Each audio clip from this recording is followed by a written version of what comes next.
Hello everyone, आज आपण बनवणार आहोत उपवासाचा डोसा। यासाठी आपल्याला घ्यायचं आहे 1.5 वाटी भगर, सोबतच अर्धा वाटी आपण इथे साबुदाणा सुद्धा घेणार आहोत। हे दोन्ही आपल्याला एकत्रच घ्यायचे आहे। त्यामध्ये आपण पाणी टाकून व्यवस्थित त्याला 2 ते 3 वेळा स्वच्छ धुवून घेणार आहोत।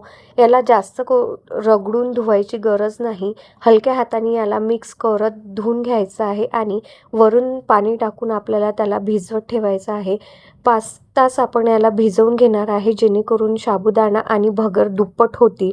याला भिजवून घेतल्यानंतर यातलं पूर्ण पाणी निथळून घ्यायचं आहे आणि आपल्याला याला मिक्सरच्या भांड्यामध्ये काढून घ्यायचं आहे। यामध्ये पाणी राहिलं तर हे फर्मेंट झाल्यानंतर आणखी पातळ होतं, म्हणजे डोसा व्यवस्थित बनणार नाही। त्यासाठी आपल्याला पूर्ण पाणी निथळून घ्यायचं आहे।